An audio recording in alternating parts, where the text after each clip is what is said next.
नमस्कार। द सोलेंस परिवार में मैं शकर पांडे आप सभी भाई बहनों का खुद स्वागत करता हूं। उम्मीद के साथ कि अच्छे होंगे, पढ़ाई लिखाई भी ठीक ठाक तरीके से सबकी चल रही होगी। देखिए, हम लोग बात कर रहे थे मुगल काल के अंतर्गत शेरशाह सूरी को लेकर के, और पिछली क्लास जो हुई थी उसमें आपको बताया हुआ था कि 1534 में सूरजगढ़ का युद्ध होता है। एक नदी बताया था, किऊल नदी के किनारे सूरजगढ़ के युद्ध में बंगाल के शासक को हराता है शेर खां। और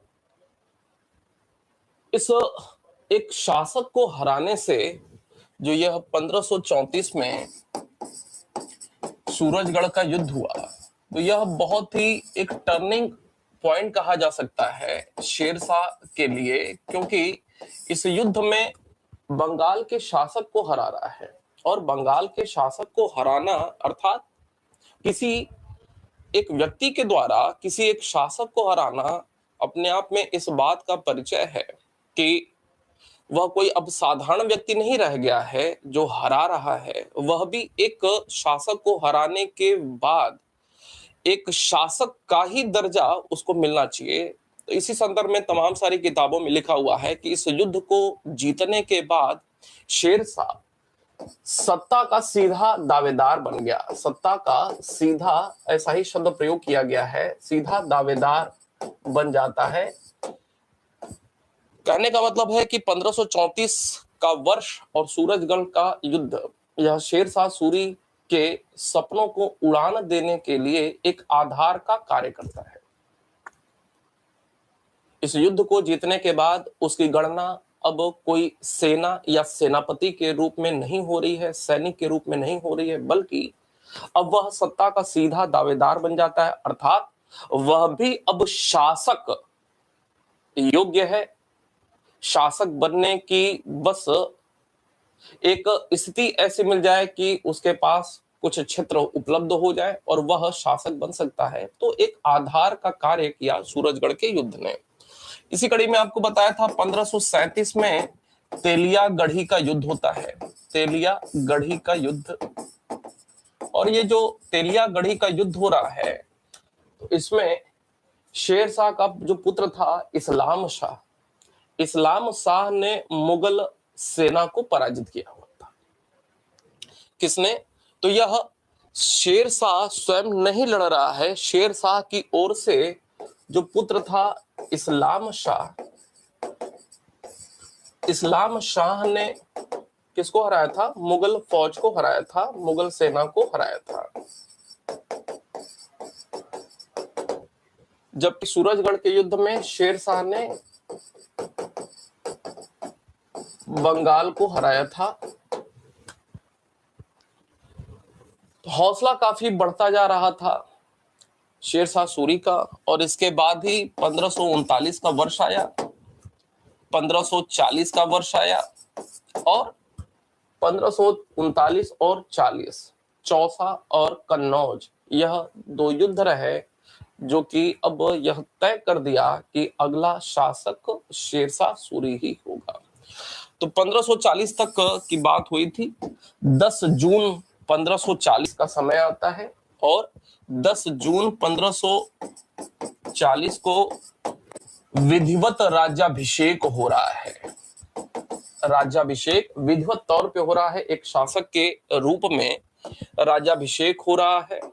हालांकि एक बार पहले ही 1539 में ही इसने अपना राज्याभिषेक करा लिया था, जब हुमायूं को पहली बार हराया हुआ था। लेकिन अब भारत का शासक बनने के लिए जो राज्याभिषेक हो रहा है वह 10 जून 1540 को हो रहा है। और यह जो राज्याभिषेक हुआ, कहां पर हुआ याद रखना है, इसका राज्याभिषेक हो रहा है आगरा में। कहां पे? आगरा में यह राज्याभिषेक हो रहा है। यहां तक हमने पिछली क्लास में बात की हुई थी, यहां से आज हम लोग आगे बढ़ेंगे।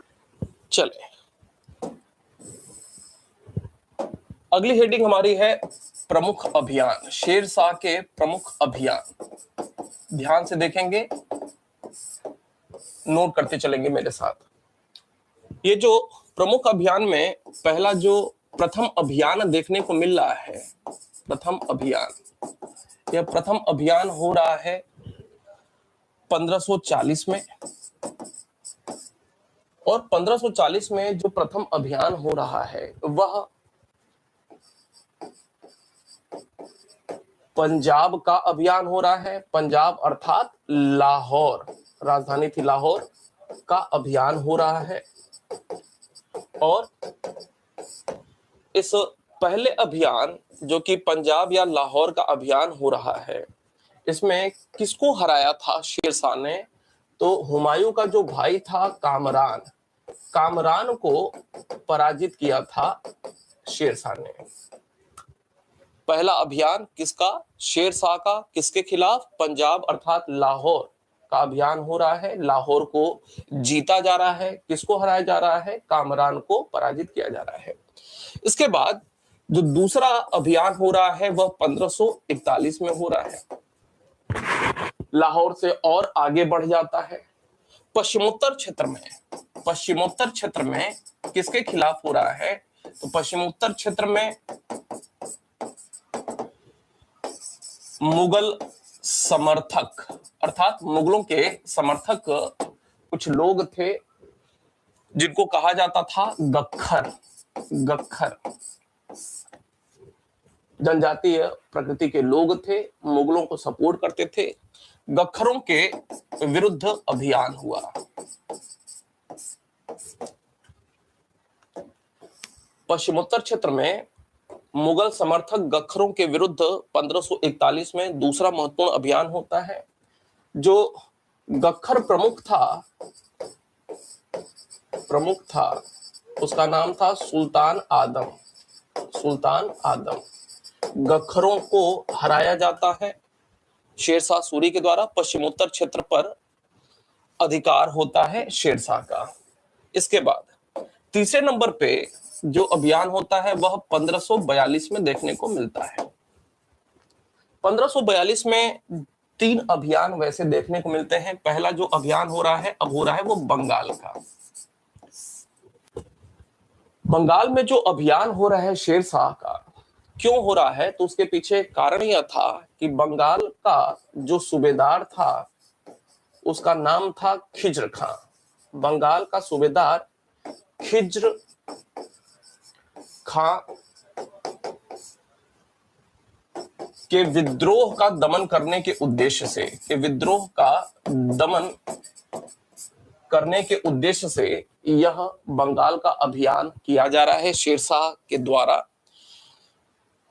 बंगाल का सूबेदार खिज्र खां नाम का एक व्यक्ति था, उसने विद्रोह कर दिया था, स्वतंत्र अपने आप को घोषित किया था। तो उसको समाप्त करने के लिए, उसका दमन करने के लिए, खिज्र खां के विद्रोह का दमन करने के लिए 1542 में बंगाल का अभियान किया जाता है। दमन होता है। खिज्र खां को हरा करके बंगाल का नया सूबेदार किसको बनाया था इसने? नया सूबेदार काजी फजीलात को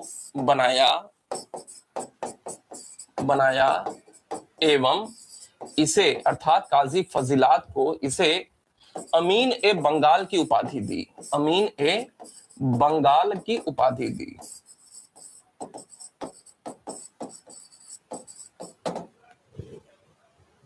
काजी फजीलात कहां पे? बंगाल में। खिज्र खां का विद्रोह समाप्त होता है, शेरशाह खिज्र खां को हराता है और बंगाल का नया सूबेदार काजी फजीलात को बनाता है और इन्हें अमीन ए बंगाल की उपाधि देता है।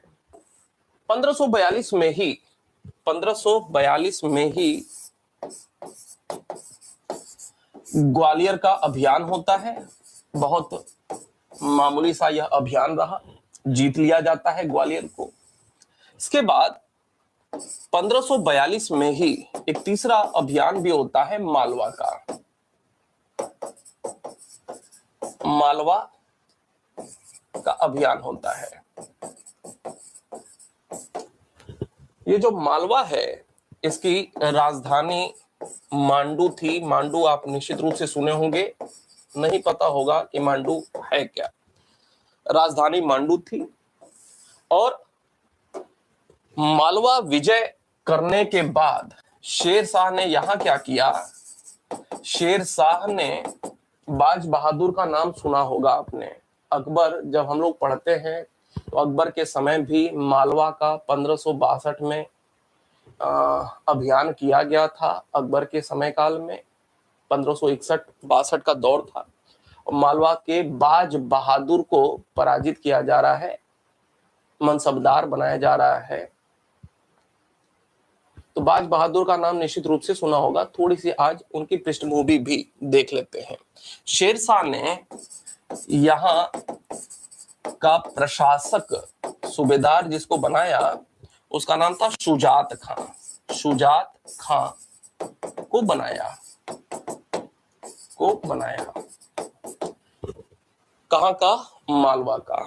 और प्रशासक शुजात खां को बनाया, किंतु इसकी मृत्यु के बाद, अर्थात शुजात खां की मृत्यु जब होती है, इसकी मृत्यु के बाद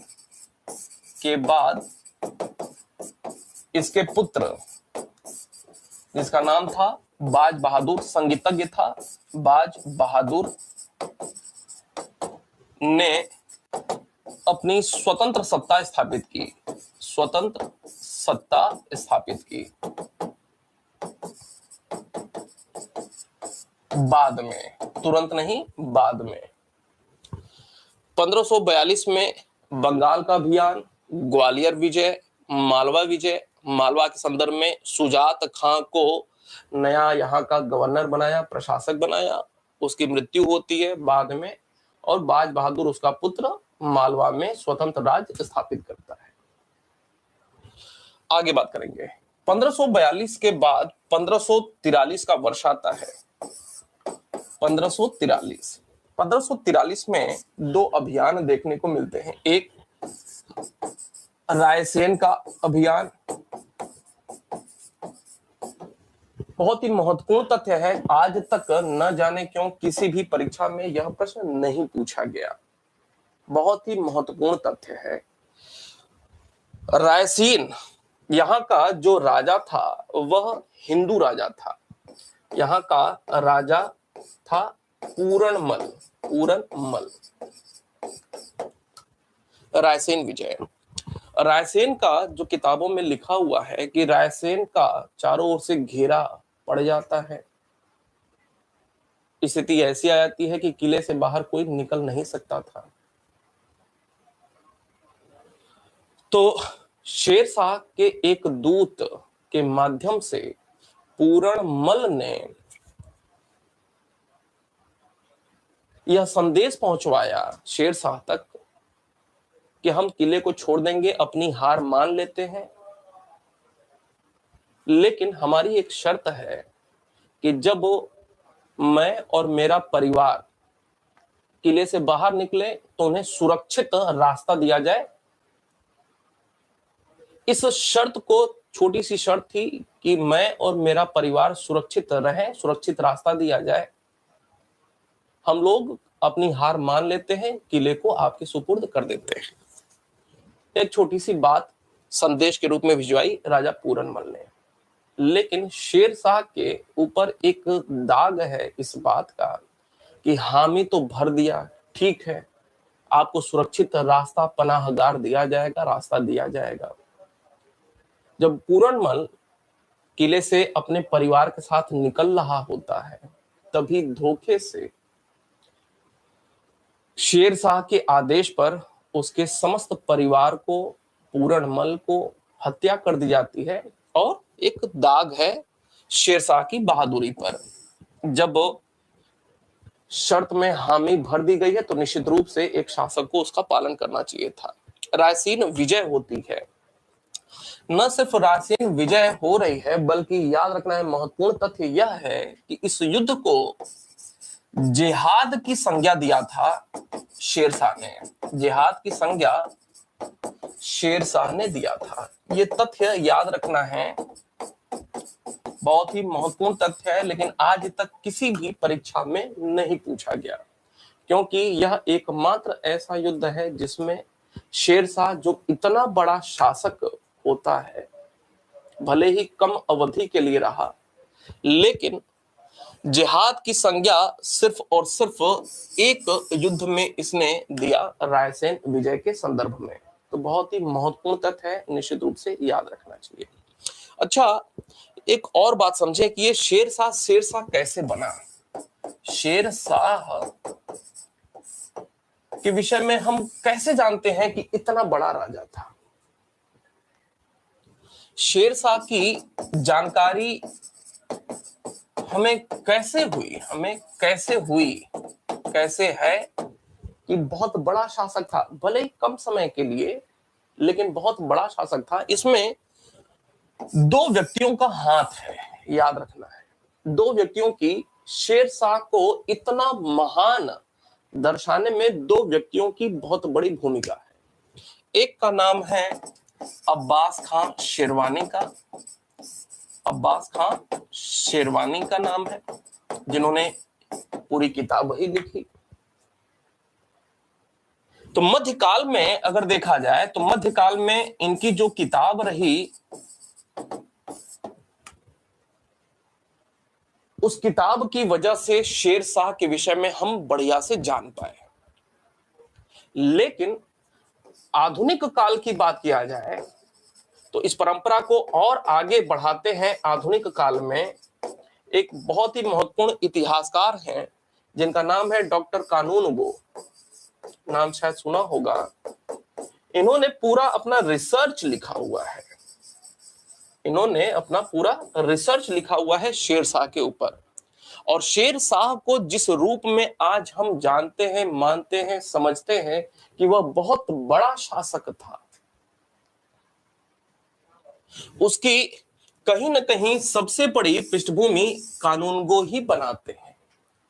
कानूनगो इतिहासकार ने अपने आधुनिक अनुसंधानों के आधार पे शेरशाह को लेकर के तमाम सारी नई नई जो बातें सामने रखी, तमाम सारी बातें यहां से मिल जाती हैं, तमाम सारी बातें इनके रिसर्च में देखने को मिलती हैं, जिससे शेरशाह के संपूर्ण व्यक्तित्व, उसके संपूर्ण राजत्व, संपूर्ण प्रशासन की एक विधिवत व्यवस्थित जानकारी मिलती है। तो शेरशाह को शेरशाह बनाने वाले कौन से लोग थे? तो शेरशाह को शेरशाह बनाने वाले दो व्यक्ति हैं, एक अब्बास खां और एक डॉक्टर कानूनगो। अगर ये दोनों व्यक्ति नहीं रहते तो शायद शेरशाह के विषय में हम बहुत ही थोड़ा सा ज्ञान रख पाते। याद रहेगा, बहुत ही महत्वपूर्ण तथ्य है। आगे बात को ले चलते हैं। जिहाद की संज्ञा शेरशाह ने इस युद्ध में दिया था, रायसेन की जो विजय होती है। 1543 में ही मुल्तान की विजय होती है। मुल्तान विजय किया जाता है। मुल्तान विजय को लेकर के दो खास बातें हैं। आमतौर पे कोई जो शासक है, किसी क्षेत्र को जीत रहा है तो अपने पुराने राज्य में मिला ले रहा है, राज्य और बड़ा हो रहा है, बहुत बड़ा हो जा रहा है, तो ये राज्य अब साम्राज्य हो जा रहा है। तो कोई शासक अगर साम्राज्य का निर्माण कर रहा है, किसी नए क्षेत्र को जीत रहा है, तो निश्चित रूप से साम्राज्य में मिला लिया जा रहा है, और साम्राज्य का जो शासन करने का तौर तरीका है, प्रशासनिक व्यवस्था है, वही उस नव विजित क्षेत्र पर भी लागू होगी। लेकिन शेरशाह के समय काल में एक अपवाद है,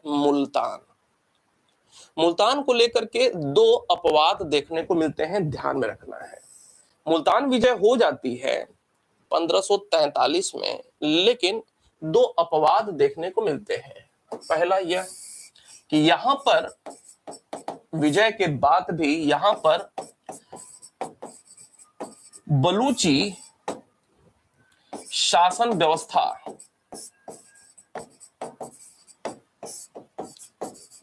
बनाए रखी गई। यहां पे बलूचियों का शासन होता था। शेरशाह ने क्षेत्र जीता, बावजूद इसके अपना प्रशासनिक तौर तरीका यहाँ पे लागू नहीं किया, बल्कि यहाँ पे जो पुरानी परंपरा चली आ रही थी वही एज इट इज ही बने रहने दिया। अर्थात बलूची परंपरा वाली शासन व्यवस्था यहां पर देखने को मिलती है। दूसरी बात यह कि आमतौर पे समस्त क्षेत्रों से 33% भू राजस्व वसूला जाता था।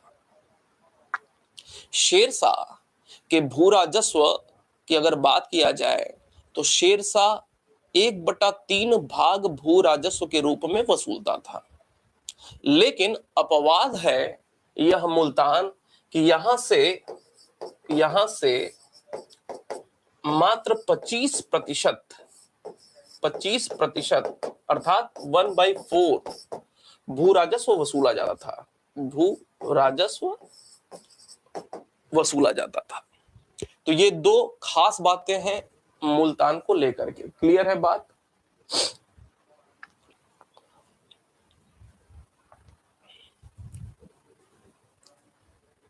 आगे बात ले चलते हैं। 1543 के बाद 1544 का वर्ष आता है। 1544 में राजस्थान क्षेत्र का अभियान होता है और 1544 में पहले मारवाड़ क्षेत्र, मारवाड़ का मतलब जोधपुर का अभियान होता है।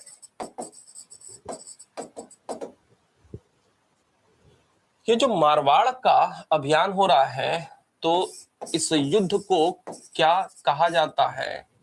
इस युद्ध को या तो मारवाड़ युद्ध के नाम से जाना जाता है, मारवाड़ युद्ध, या इस युद्ध को सेमल का युद्ध के नाम से जाना जाता है। सेमल का युद्ध याद करना है।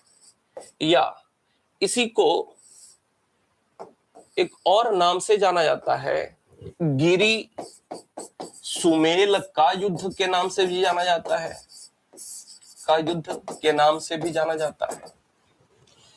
तो ये जो शेरशाह राजस्थान का अभियान कर रहा है और इस अभियान के दौरान जब मारवाड़ क्षेत्र में उसकी सेना पहुंचती है तो यहां पर जो राजा था उसका नाम था मालदेव।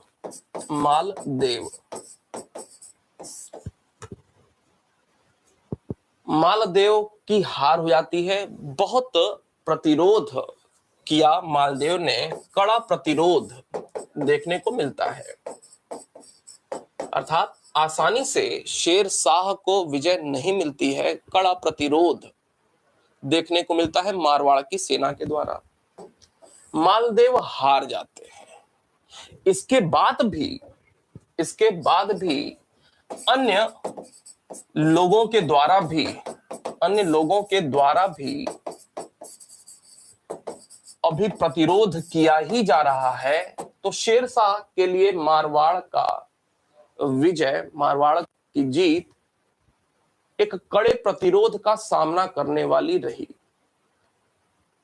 काफी मुश्किलों का सामना करना पड़ा यहां पर जीत हासिल करने के लिए। चूंकि बहुत ज्यादा विरोध हुआ, प्रतिरोध हुआ, इसी संदर्भ में एक नोट देखने को मिलता है। इस विजय के बाद ही शेरशाह ने एक बात कही थी कि शेरशाह ने कहा था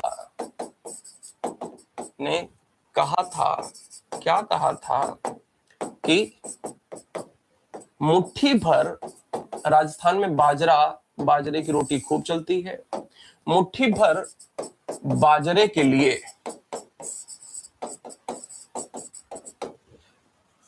मैंने लगभग हिंदुस्तान का साम्राज्य खो दिया होता।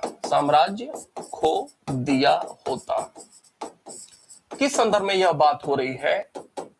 कड़े प्रतिरोध को देख करके ही इस प्रकार की बात हो रही है। शेरशाह कहता है मुट्ठी भर बाजरे के लिए मैंने लगभग हिंदुस्तान का साम्राज्य खो दिया होता। महत्वपूर्ण बात थी।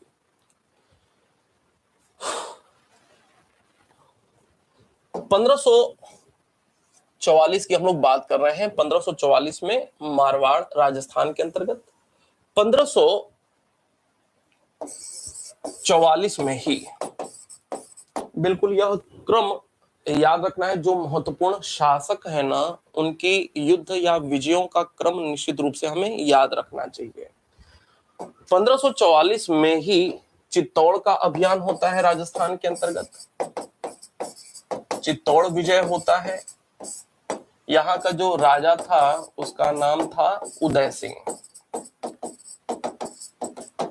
उदय सिंह हारने की स्थिति देख करके, युद्ध पूरा हारे हुए नहीं है उदय सिंह, लेकिन इनको समझ में आ गया कि हम लोग हार जाएंगे, पूरा चित्तौड़ घेरे में है, तो इन्होंने किले की चाबी स्वेच्छा से शेरशाह के पास भिजवा दी थी। शेरशाह का अधिकार स्वीकार कर लिया था। 1545 का वर्ष आता है। पहला अभियान जो था वह लाहौर का अभियान था। पहला अभियान लाहौर का अभियान था। 1545 अंतिम अभियान देखने को मिलता है। अंतिम अभियान कालिंजर के विरुद्ध, कालिंजर के विरुद्ध। कालिंजर, ये जो कालिंजर है, दो बातें। कालिंजर दुर्ग को बुंदेलखंड की चाबी के तौर पे जाना जाता था। बुंदेलखंड की कुंजी के रूप में कालिंजर को जाना जाता है। एक बात, यहाँ का जो राजा था, राजा का नाम था कीरत सिंह। कीरत सिंह, राजा कीरत सिंह। सारे लोगों को जानकारी है कि तोप का गोला फट जाने से घायल हो गया था और कुछ समय बाद इसकी मृत्यु हो गई थी। यह अंतिम अभियान रहा। इसी दौरान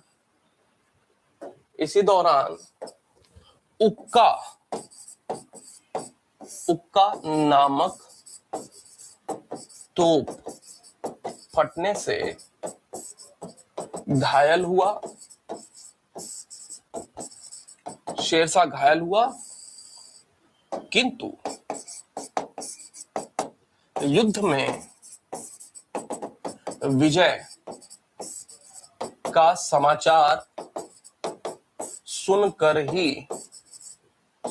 ही इसकी मृत्यु हुई। अर्थात युद्ध जीत लिया गया, घायल है कौन सा? उक्का नामक तोप। जीत लिया गया युद्ध, यह खबर सुनने के बाद ही इसकी मृत्यु होती है।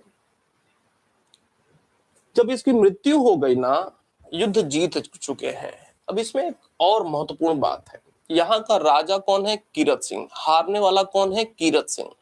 लेकिन एक छोटी सी मिसमैच प्रकार की बात है, याद रखना है कि राजा कीरत सिंह की हत्या बाद में होती है। कि हत्या बाद में, जब इस्लाम शाह, शेरशाह के बाद उसका बेटा इस्लाम शाह, बाद में जब इस्लाम शाह शासक बना तब कराया था। अर्थात कालिंजर के राजा, हारे हुए राजा की हत्या जब इस्लाम शाह शासक बन गया तब उसने इनकी हत्या कराया हुआ था। और यह कालिंजर की विजय अंतिम विजय के तौर पे जानी जाती है शेरशाह सूरी की। क्लियर है भाई?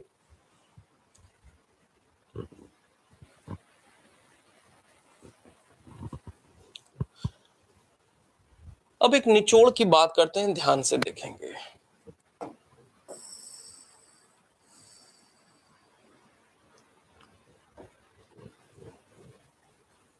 अगर शेरशाह के साम्राज्य की बात किया जाए तो शेरशाह का साम्राज्य कहां से कहां तक विस्तृत था? क्या संपूर्ण भारत में इसका शासन था? उत्तर है नहीं। याद रखना है, बंगाल से लेकर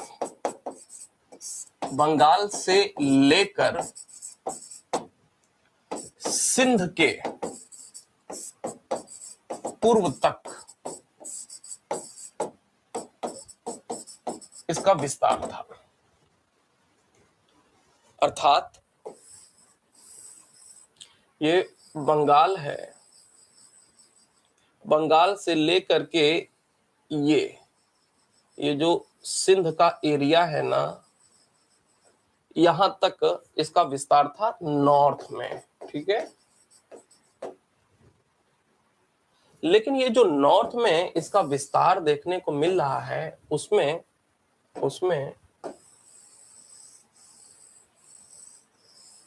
याद रखना है, ये जो असम का क्षेत्र है, असम, ये जो कश्मीर का क्षेत्र है, ये जो गुजरात का क्षेत्र है, ये तीनों इसके साम्राज्य के अंग नहीं थे। याद रखना है, आने वाले दिनों में कभी भी यह प्रश्न पूछा जाएगा। शेरशाह को लेकर के जो पहले प्रश्न पूछा गया है ना, अब वो रिपीट नहीं होगा, यह मेरा अनुमान है। आने वाले दिनों में इन्हीं में से कोई न कोई एक प्रश्न नया, बातें ये सारी की सारी पुरानी हैं, लेकिन प्रश्न नहीं बना हुआ है। शेरशाह को लेकर के आने वाले दिनों में इन्हीं में से कुछ नया प्रश्न बनेगा। तो याद रखना है कि बंगाल से लेकर सिंध के पूर्व तक साम्राज्य का विस्तार था, किंतु असम, कश्मीर एवं गुजरात इसमें शामिल नहीं थे, इसमें शामिल नहीं थे।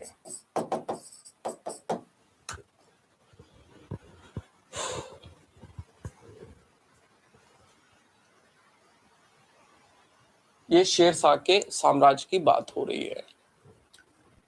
इसमें दो महत्वपूर्ण इतिहासकार हैं। शेरशाह की मृत्यु होती है, अभी प्रशासन पे हम लोग बात करेंगे। एक है इतिहासकार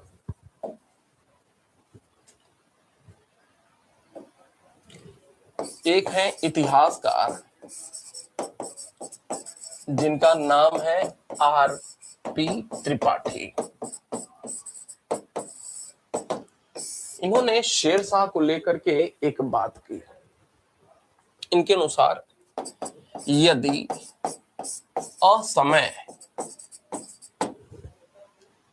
असमय शेरशाह की मृत्यु नहीं हुई होती तो भारतीय रंगमंच पर मुगलों का नाटक नहीं होता।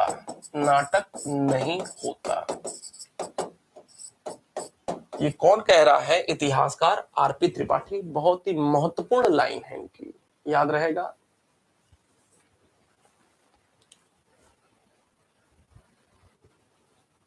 इसके अलावा एक और इतिहासकार हैं जो कि ऐसी ही कुछ बात कहते हैं, मिलती जुलती बात है।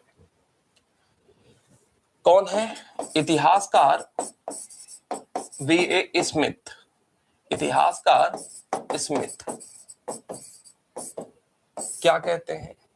कहते हैं कुछ ऐसी ही लाइन उन्होंने भी कही हुई है, लेकिन उसका कंक्लूजन क्या है कि इतिहास में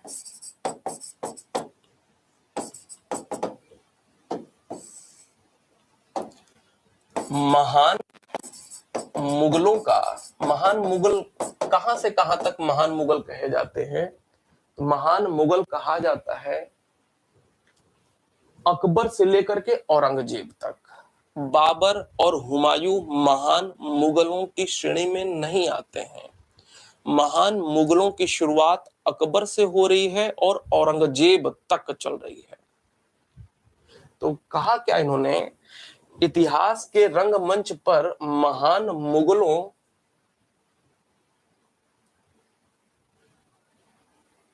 का अस्तित्व नहीं होता, कुछ इस प्रकार की बात कह रहे हैं इतिहासकार स्मिथ। अस्तित्व नहीं होता, अस्तित्व में नहीं आए होते। इतिहासकार स्मिथ कह रहे हैं शेरशाह की अचानक से हुई मृत्यु के संदर्भ में।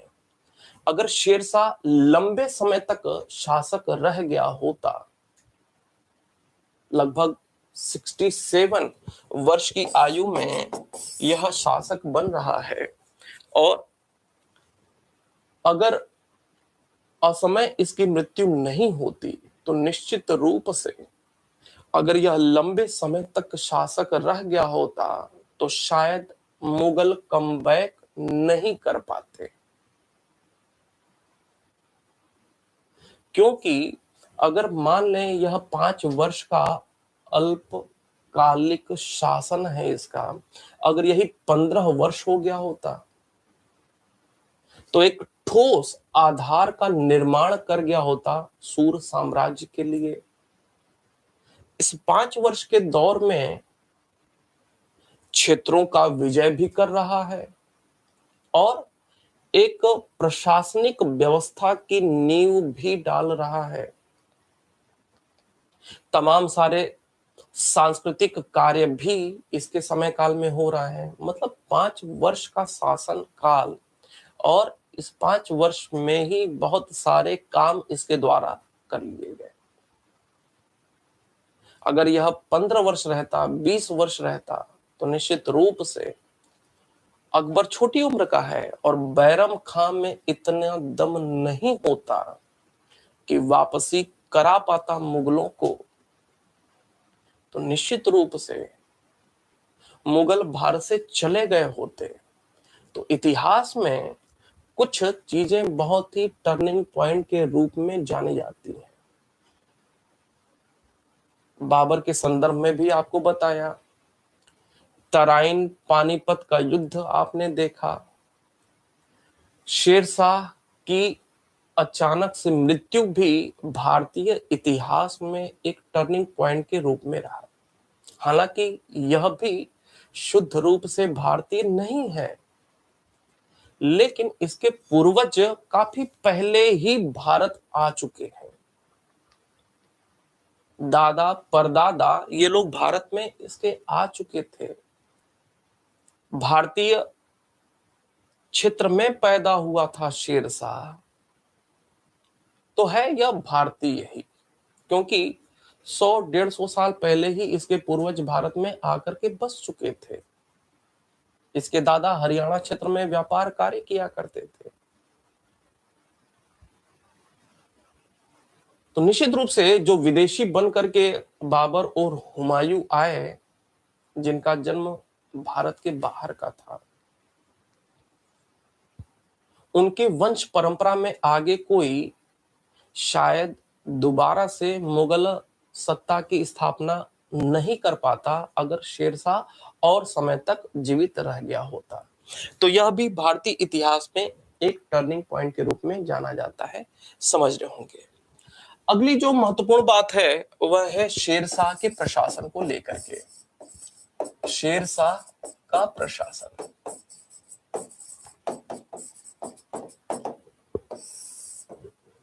कोई भी प्रारंभिक परीक्षा हो उसके लिए भी महत्वपूर्ण है, और मुख्य परीक्षा के लिए भी आने वाले दिनों में पीसीएस की मुख्य परीक्षा के लिए भी शेरशाह का प्रशासन अति संभावित है अगले एग्जाम के लिए। शेरशाह के प्रशासन की बात करते हैं। आपको निश्चित रूप से यह याद होगा कि तमाम सारे इतिहासकारों ने इस बात को एग्री किया हुआ है कि अलाउद्दीन खिलजी से प्रेरणा ग्रहण किया हुआ था शेरशाह, और शेरशाह स्वयं अकबर के लिए प्रेरणा स्रोत बना था। शेरशाह सूरी अलाउद्दीन खिलजी और महान अकबर के बीच की कड़ी के रूप में जाना जाता है। मध्यकाल के इतिहास में, मध्यकालीन भारतीय इतिहास में अलाउद्दीन खिलजी के बाद शेरशाह का नाम आता है और तीसरे नंबर पे अकबर का नाम आता है। ये तीन शासन के संदर्भ में सबसे महत्वपूर्ण शासक के रूप में जाने जाते हैं। दिल्ली सल्तनत का सबसे महत्वपूर्ण प्रशासनिक व्यवस्था के संदर्भ में सबसे महत्वपूर्ण जो शासक रहा वह अलाउद्दीन खिलजी था। अगर यही दिल्ली सल्तनत के संदर्भ में सांस्कृतिक दृष्टिकोण से पूछ लिया जाए तो प्रश्न बदल जाएगा, उत्तर भी बदल जाएगा। हम लोग बात कर रहे हैं प्रशासन के संदर्भ में। प्रशासनिक दृष्टिकोण से थोड़ा सा ज्ञान को समझने का प्रयास करेंगे। प्रशासनिक दृष्टिकोण से दिल्ली सल्तनत का सबसे महत्वपूर्ण जो शासक रहा वह था अलाउद्दीन खिलजी। अगर प्रश्न यही पूछ लिया गया कि सांस्कृतिक दृष्टिकोण से, अब प्रशासन नहीं, सांस्कृतिक दृष्टिकोण से दिल्ली सल्तनत का सबसे महत्वपूर्ण व्यक्ति कौन था, तो उसका उत्तर बदल जाएगा। उसका उत्तर होगा फिरोज शाह तुगलक। अलाउद्दीन खिलजी दिल्ली सल्तनत का प्रशासनिक संदर्भ में सबसे महान शासक। इससे प्रेरणा लेता है शेरशाह और शेरशाह की प्रशासनिक व्यवस्था को अकबर अपनाता है। तो यह एक कड़ी के रूप में देखने को मिलता है अलाउद्दीन खिलजी और अकबर के बीच शेरशाह। ये जो शेरशाह का प्रशासन है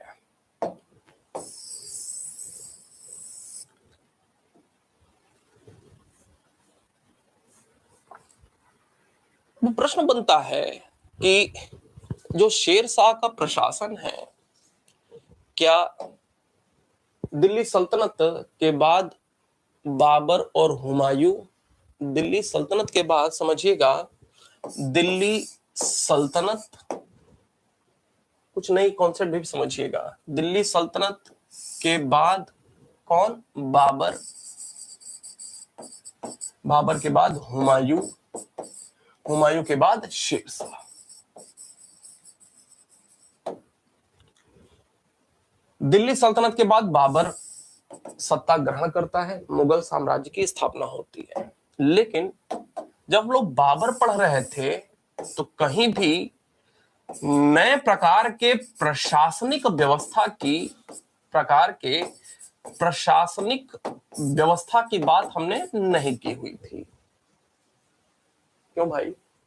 नए प्रकार के प्रशासनिक व्यवस्था की हमने कतई बात नहीं की हुई थी। अर्थात बाबर के समय कुछ वैसा ही प्रशासन तंत्र चल रहा था जैसा दिल्ली सल्तनत में निर्मित था, बना हुआ था, एक जो परिपाटी चली आ रही थी। बाबर ठीक वैसे ही जैसे कुतुबुद्दीन ऐबक 1206 से 1210 4 वर्ष का समय नहीं मिला प्रशासनिक व्यवस्था को सुदृढ़ करने के लिए, नए प्रशासनिक व्यवस्था को जन्म देने के लिए। वैसे ही 1526 से 1530 बाबर को भी समय नहीं मिला था एक सुदृढ़ ठोस प्रशासनिक व्यवस्था का गठन करने की, स्थापना करने की। हुमायूं जीवन भर लड़खड़ाता रहा, लड़खड़ाते ही लेन पूल कह ले या स्टेनले पूल कह ले, एक ही बात है। लड़खड़ाता रहा। इसके पास भी कोई एक स्पष्ट प्रशासनिक व्यवस्था का गठन या स्थापना करने का अवसर ही नहीं मिला। शेरशाह एक योग्य सैनिक भी था, एक कुशल प्रबंधक के रूप में भी जाना जाता है, एक सांस्कृतिक व्यक्ति के तौर पे भी इसको जाना जाता है। अर्थात कम समय मिला इसको भी। 1540 से 1545 ठीक वैसे ही जैसे 1526 से 1530। बाबर भी भारत में युद्ध लड़ रहा है, युद्ध तो यह भी लगातार 5 साल लड़ रहे हैं, लेकिन बाबर भारत के बाहर से आया हुआ था। हुमायूं भी अभी समझ नहीं पाया था, जबकि शेरशाह इसी मिट्टी में जन्मा हुआ था, तो बचपन से ही यहां की सारी चीजों को जानता था। मन में यह महत्वाकांक्षा भी थी कि जब भी मैं शासक बनूंगा तो ऐसे ऐसे कर दूंगा। तो कम समय इसको भी मिला, बाबर को भी कम समय मिला, हुमायूं को भी कम समय मिला, लेकिन बाबर कुछ नहीं कर पाया, हुमायूं कुछ नहीं कर पाया। लेकिन शेरशाह ने कम समय मिलने के बावजूद बहुत कुछ कर दिया। क्यों? क्योंकि यहाँ की परिस्थिति, यहाँ के कल्चर, यहाँ के सिस्टम से पहले से ही परिचित था, कुछ नया नहीं था उसके लिए। इसका मतलब कि समय का कम मिलना महत्वपूर्ण नहीं है, समय का कम होना महत्वपूर्ण नहीं है किसी नए परिपाटी की स्थापना के लिए। महत्वपूर्ण क्या है कि आप जिस क्षेत्र में नया परिवर्तन करना चाहते हैं उस क्षेत्र को कितना आप जानते समझते हैं। अगर आप बढ़िया से जानते समझते हैं तो आपके लिए काम बहुत आसान है, कम समय में आप बहुत कुछ अच्छा कर सकते हैं। और अगर पुरानी प्रचलित परिपाटी को आप नहीं जान रहे हैं बढ़िया तरीके से, यहाँ के कल्चर को नहीं जान रहे हैं, लोगों को क्या अच्छा लगता है क्या बुरा लगता है अगर आप बढ़िया से नहीं समझ रहे हैं, तो एक नए प्रकार का प्रशासनिक ढांचा तैयार करना आपके लिए आसान नहीं है। तो शेरशाह 5 वर्ष में ही बहुत कुछ कर गया, क्योंकि उसको सब कुछ पता था, जबकि बाबर और हुमायूं नहीं कर पा रहे हैं। और इस चीज को दूसरे तरीके से भी जोड़ा जा सकता है। आधुनिक काल में अंग्रेजों के पास भी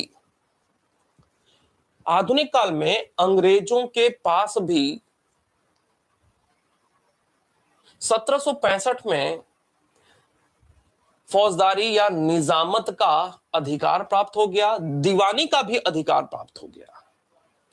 बावजूद इसके, क्योंकि यहां की परिस्थिति को वो बहुत बढ़िया से अभी समझ नहीं पा रहे थे, क्योंकि थे वो व्यापारी, व्यापार करना उनका टारगेट था, लेकिन वह शासक बन जाते हैं। क्योंकि वह प्रशासन कैसे चलाया जाता है, कैसे भारतीय संस्कृति है, उस भारतीय संस्कृति में कैसे प्रशासन तंत्र इजाद किया जाता है, इस बात की जानकारी नहीं थी, क्योंकि इससे उसको मतलब ही नहीं था। अंग्रेज व्यापारी थे, क्योंकि उनको प्रशासन तंत्र की जानकारी नहीं थी। भारतीय कल्चर में, भारतीय सांस्कृतिक परिवेश में कैसे किसी नए नियम कानून को बनाया जाता है, क्या लोगों को अच्छा लगता है क्या अच्छा नहीं लगता है, जब इस बात की जानकारी नहीं है। यही रीजन था कि दीवानी का अधिकार मिलने के बावजूद, बंगाल की दीवानी मिलने के बावजूद, अब दीवान साहब कौन हो गए? अंग्रेज हो गए। दीवानी मिल गई अंग्रेजों को, अंग्रेज दीवान हो चुके हैं, मतलब भू राजस्व वसूली का अधिकार इनको मिल चुका है। बावजूद इसके बंगाल के दीवान अंग्रेज हो गए, बावजूद इसके इन्होंने उप दीवानों की नियुक्ति की, जो कि भारतीय थे और भारतीय जनमानस, भारतीय संस्कृति, भारतीय प्रशासन तंत्र को बढ़िया से जानते थे। सिताब राय का नाम सुना है, मोहम्मद रजा खां का नाम सुना है, राय दुर्लभ का नाम आपने सुना है। सिताब राय बिहार, रजा खां बंगाल, राय दुर्लभ उड़ीसा में उप दीवानों की नियुक्ति कर रहे हैं अंग्रेज। और जब धीरे धीरे धीरे धीरे समझते चले गए कि यहां का प्रशासन कैसे चलाया जाता है, उसके बाद 1765 से लेकर के आप समझिए 1790 तक कोई स्पष्ट भू राजस्व वसूली का कोई भी स्पष्ट नियम नहीं बना पाए थे।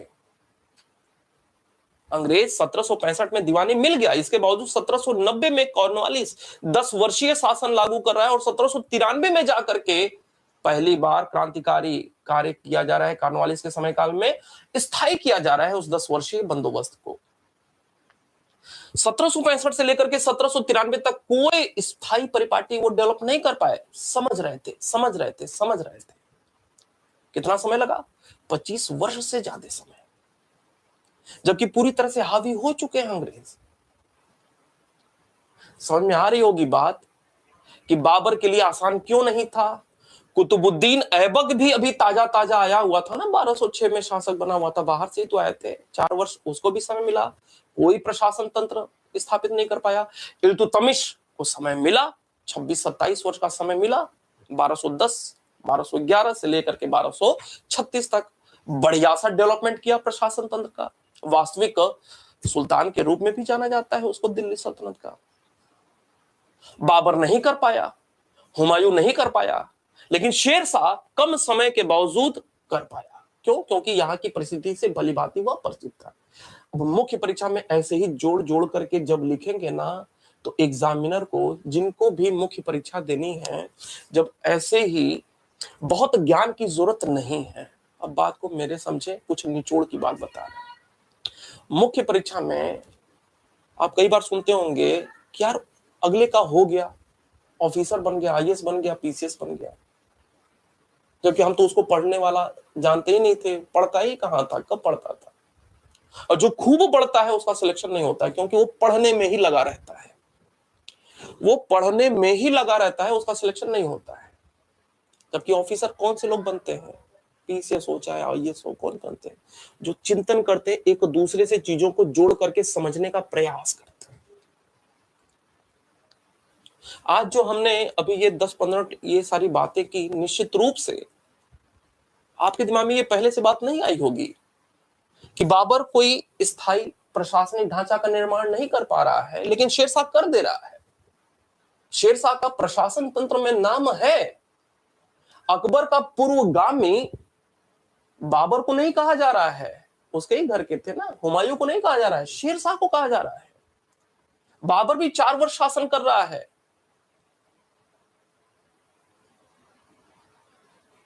शेरशाह भी 4 साल शासन, 5 साल शासन कर रहा है, लेकिन शेरशाह कर जाता है। इस बात को जब जोड़ करके समझेंगे तो निश्चित रूप से एक बढ़िया सा उत्तर। ऑफिसर से क्या उम्मीद रखता है आयोग, इस बात को भी समझें।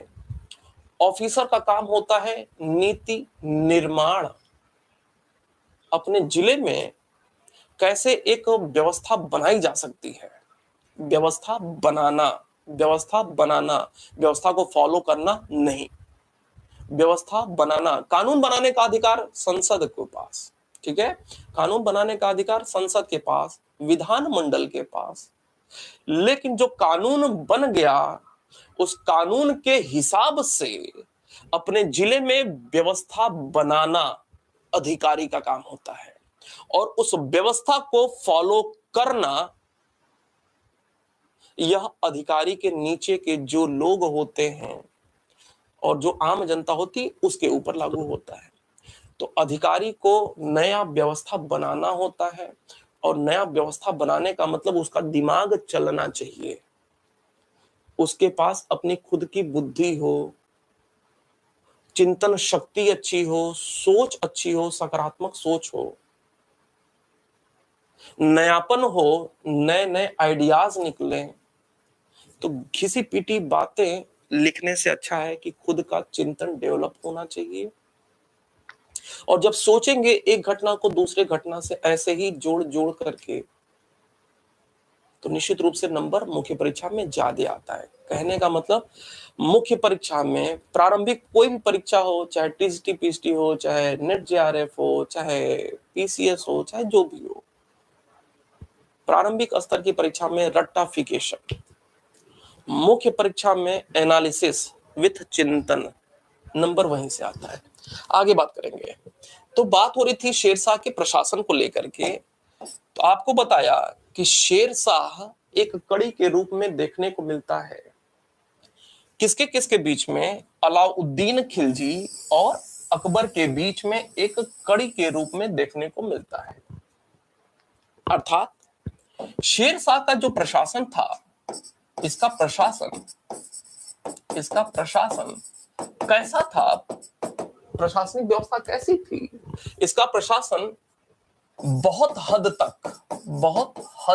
तक दिल्ली सल्तनत में जैसी प्रशासनिक व्यवस्था थी ना, दिल्ली सल्तनत के जैसे ही थी, किंतु कुछ इसमें परिवर्तन भी देखने को मिलता है।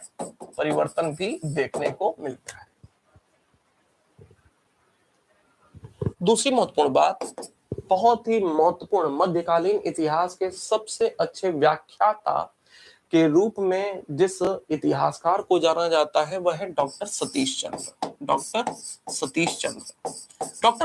चंद्र शेरशाह के विषय में क्या कहते हैं?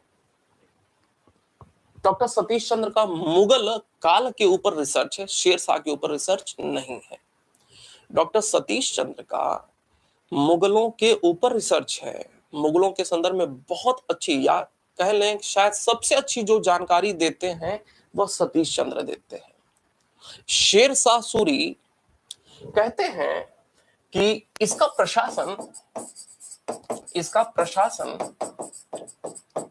दिल्ली सल्तनत का सातत्य का मतलब कंटिन्यूटी, अर्थात वही लगातार चलना, कंटिन्यू होना, सातत्य एवं चरमोत्कर्ष था। शेरशाह का प्रशासन दिल्ली सल्तनत की कंटिन्यूटी है। दिल्ली सल्तनत में जो प्रशासनिक व्यवस्था चल रही थी वही कंटिन्यू है, लेकिन सबसे अच्छी स्थिति में है, चरमोत्कर्ष है। मतलब कुछ ना कुछ नयापन लाया होगा, जिसकी वजह से जो पहले की परिपाटी चली आ रही है और उसमें 4 चांद लग गया, तो वो बेस्टेस्ट हो गया, नहीं, वो बेस्ट हो गया, चरमोत्कर्ष हो गया। कौन यह कह रहा है? डॉक्टर सतीश चंद्र। तो कुछ खास इतिहासकारों के द्वारा जो कुछ खास बातें कही जा रही हैं, निश्चित रूप से वह आपको ध्यान में रखने की जरूरत है। कल की क्लास में हम लोग शेरशाह के प्रशासन को विधिवत रूप से देखेंगे। बहुत टेढ़ा नहीं है, बहुत सिंपल सा है, बहुत ही ज्यादा किताबों में नहीं लिखा हुआ है, लेकिन जो भी बातें होंगी हम लोग डिटेल में कल देखेंगे।